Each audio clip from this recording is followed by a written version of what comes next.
안녕하세요. 멸콩TV 시청자 여러분. 멸콩TV 뉴스투데이 이정은입니다. 2월 2일 오전 간추린 뉴스 전해드리겠습니다. 오늘은 세 가지 소식 준비되어 있는데요. 그분의 설 선물 세트, 선거제 결정 못한 민주당, 전 당원 투표로 미뤄졌다 소식이고요. 총선 전엔 당에서 못 나가 돈 받고 하나로 뭉쳐서 검찰 소환에 불응하는 민주당 의원들 소식입니다. 첫 번째 소식입니다. 민속 명절 설 연휴가 다가오고 있습니다. 이때는 싸우던 이도 모두 싸움을 멈추고 서로 감사와 사랑을 나누며 건강과 소망을 챙기는 미덕이 있죠. 각 가정에서는 이것저것 챙길 것이 많을 텐데요. 과연 윤 대통령은 어떠한지 궁금합니다. 대통령실에 따르면 윤 대통령은 2월 2일 박근혜 전 대통령 72회 생일을 맞아 대구 달성군 박 전 대통령 사저에 꽃바구니와 명절 선물 세트를 드렸는데요. 2021년 12월 사면에 이어서 지난해 3월 대구 달성군 사저에 입주한 이후 처음 맞는 박 전 대통령의 생일을 맞아서 윤 대통령이 직접 전직 대통령에게 예우를 표한 것입니다. 선물 세트에는 아카시아 꿀과 고흥 유자청, 가평잣, 횡성 쇠고기 육포 등 전국 특산물로 구성된 설 선물 세트였습니다. 그리고 각계 가식층에 보내는 선물에는 충남 공주 전통 술과 특산물이 담긴 선물 세트 외에 손편지도 넣었는데요. 국민 한 분 한 분 더 따뜻하게 살피겠다. 더 큰 미래의 주춧돌을 놓겠다라는 윤 대통령의 메시지가 담겨져 있습니다. 참 정감 어린 선물이죠. 특히 박근혜 전 대통령은 어둠을 지나 미래로 라는 회고록을 출간해서 2월 5일 대구에서 출판 기념회를 열 예정이라고 합니다. 박 전 대통령은 이 책을 내는 것은 나의 지난 정치 인생에 대한 회한 때문도 아니며 스쳐간 인연들에 대한 원망 때문도 아니다. 대통령의 자리에 있었기 때문에 차마 하지 못했던, 때로는 해서는 안 되었던 그 이야기들을 담담하게 담아보았다고 쓰고 있었고요. 이어서 지금도 나는 여전히 미래를 바라보고 있다. 그 미래는 내가 정치인으로서 사는 삶을 이어가는 미래가 아니다. 대통령으로서 겪은 나의 지난 경험을 그것이 공이든 과이든 그대로 들려줌으로써 앞으로 우리나라의 정치가 이를 밑거름 삼아 지금보다는 더 성숙하기를 바라고 이런 성숙한 정치를 기반으로 우리나라 국민이 지금보다 더 나은 삶을 살아가는 그런 미래다라고 서문에 밝히고 있습니다. 총선을 맞아 정치권도 차가운 정쟁 대신 이처럼 따뜻한 선물과도 같은 분위기가 이어졌으면 하는 바람입니다. 두 번째 소식입니다. 민주당은 비례대표 선거제를 왜 미룰까요? 민주당이 선거제와 관련해서 전당원 투표를 실시해서 비례대표 국회의원 선출 방식을 확정하기로 방침을 세웠습니다. 이재명은 1월 31일 어제까지만 해도 선거제 개편에 대해서 이해관계가 있을 수 있는 일이라서 신중하게 의견 수렴을 하고 있다.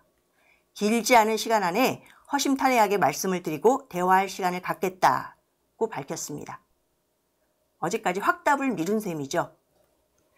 총선을 60여일 앞두고 언제까지 미룰 수만은 없어서 민주당은 국민의힘이 위성정당을 만들면 선거에서 불리하기 때문에 다시 병립형 비례제 선거제로 밀어붙이려 한다는 해석이 나옵니다. 비례대표 15석을 서로 나눠먹기 식으로 계산을 잘해야 하니까요. 실제로 민주당 내에서는 선거제를 두고 지난 대선에서 연동형 비례대표제를 약속을 했으니 이를 지키자는 주장과 병립형으로 돌아가자는 주장이 서로 맞서고 있습니다. 병립형이냐 연동형이냐 말이 많죠. 병립형이 국민의힘과 민주당 등 거대 양당이 의석수를 차지하는 데 훨씬 유리하고요. 준연동형은 소수 정당에 다소 유리하죠. 문제는 이재명이 지난 대선 공약으로 본인이 위성정당 만들지 말고 준연동형 비례대표 하자 해놓고 본인이 약속한 걸 깨고 지금 당원들에게 결정하라고 미루는 꼼수입니다. 당대표가 결정해야 하는데 민주당 지도부는 도대체 뭘 하는 겁니까? 그것도 못합니까? 그러니 개딸들이나 이재명을 지지하는 강성 지지층의 표심에 따라 당이 오락가락, 선거제가 오락가락 이렇게 하는 겁니다. 지난 총선에서도 거대 양당은 위성정당을 만들어서 비례대표 의석을 차지한 바 있습니다. 국민의힘은 47석 가운데 19석을, 더불어민주당은 17석을 각각 얻어서 76%에 해당하는 그 비례의석을 양당이 서로 차지했습니다. 이재명은 애초에 준연동형으로 하자고 해놓고 이제 와서 병립형으로 바꾸자고 하는 건 자신과 이 친위 세력의 자릿수를 늘리려고 하는 겁니다. 이런 셈법으로 슬그머니 당원들에게 자신의 책임을 떠맡기는 거죠. 자기 이익에 안 맞는다고 선거 제도도 손바닥 뒤집듯이 뒤집고 책임 없는 야당 대표가 이래서 되겠습니까? 상황이 바뀌니 약속마저 저버리는 행태가 참 꼴불견입니다. 약속을 쉽게 바꾸는 이런 야당 대표, 이런 지도자, 과연 믿을 수 있을까요? 세 번째 소식입니다. 도망다니는 돈봉투 받은 의원들 소식입니다. 어제도 소식을 전해드렸는데요. 검찰은 2021년 5월 민주당 전당대회 때 돈봉투를 살포한 민주당 의원들을 줄줄이 소환한다고 했습니다.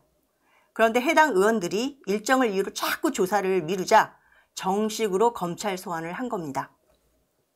2021년 5월 민주당 전당대회 때 돈봉투 살포 사건을 수사하는 검찰이 돈봉투를 받은 민주당 의원에게 검찰에 출두하라고 했습니다. 그런데 민주당 의원 7명 모두 불응한 겁니다. 해당 의원들은 총선 전에는 절대 출석할 수 없다라는 입장인데요. 왜일까요? 왜 출석을 못할까요? 돈 받은 의원 10명 중 이성만, 임종성, 허종식 의원 3명은 이미 조사를 받았습니다.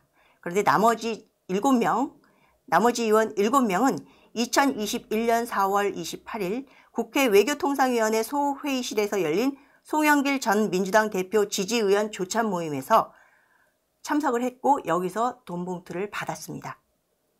이 의원들은 총선 전까지는 일정이 빡빡해서 출석할 시간이 없으니 총선 뒤에 출석하겠다. 다른 의원들이 아무도 안 나가는데 혼자 조사받기 어렵다. 누가 봐도 궁색한 핑계를 대고 있습니다. 국회의원은 불체포 특권과 7명에 대한 그 체포 동의안을 받으려면 국회의 동의를 얻어야 합니다. 근데 국회의 동의를 거쳐야 하는데 국회의 동의를 받기까지는 시간이 좀 걸리고요. 또 총선을 앞둔 시점에서 그 비회기 중에 이들을 체포하는 것도 현실성이 없다고 검찰은 판단을 한 겁니다. 검찰은 범인을 눈앞에 두고도 못 잡는 겁니다.